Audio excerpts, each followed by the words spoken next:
Have you ever stopped and asked yourself, are you living your life, or just following a script written by society?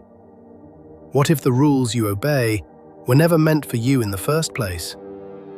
In a small town where everything looked the same, everyone lived the same way.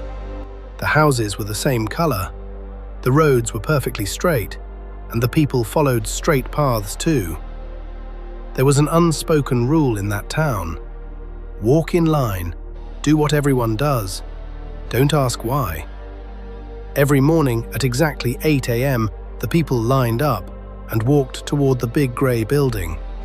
No one smiled, no one talked, they just walked. Except for one boy. His name was Arav. Every day, Arav watched from his window as people moved like machines. One morning, his father adjusted his tie and said, "Arav, soon you'll join the line too. That's how life works." "But where does the line go?" Arav asked. "It doesn't matter. Everyone goes there." That answer didn't satisfy him.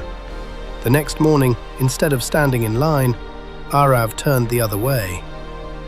Behind his house was a forest, wild, colorful, alive. No one in town ever went there. Dangerous, they said. Pointless, they said. Not practical. But Arav stepped inside anyway. Birds chirped above him.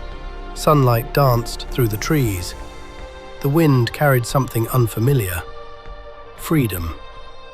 For the first time in his life, he wasn't walking because he was told to. He was walking because he wanted to. Deep in the forest, Arav found a small wooden house. Outside sat an old man with calm eyes. "You're not from the line, are you?" Arav shook his head. "Good. Most people never leave it." "Why does everyone follow it?" Arav asked. The old man handed him a mirror. "Look." Arav saw his reflection. Confused, curious, different. Most people are afraid to look at who they truly are, so they follow others. It feels safer. When Arav returned home, the town was buzzing. "Where were you? You missed the line. You'll ruin your future. You'll regret this." The voices felt like a storm. That night, Arav stood in front of the mirror. Who am I if I don't follow them? What if they're right? What if I fail?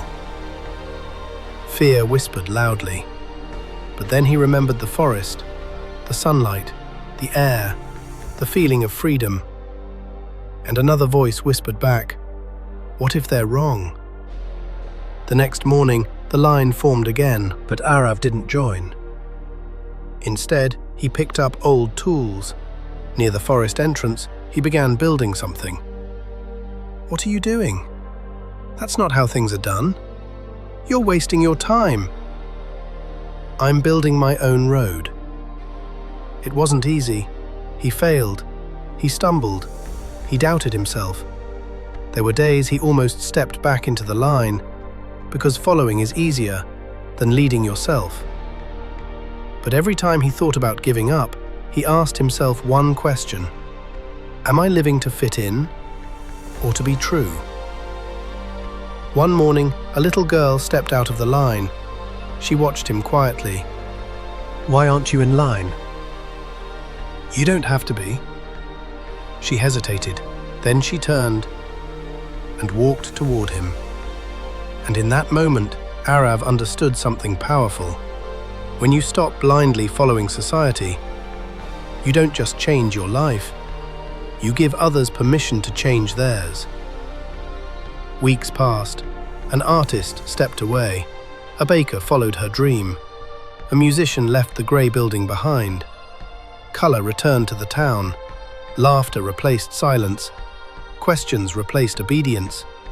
The line still existed, but it was no longer the only choice.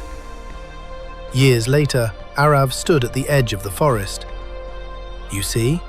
the old man said softly. "I didn't want people to follow me. I just didn't want to follow blindly." That's the difference between rebellion and principle. Society will always offer you a line to follow. It will promise safety, it will promise approval, it will promise certainty. But your life was never meant to be a copy.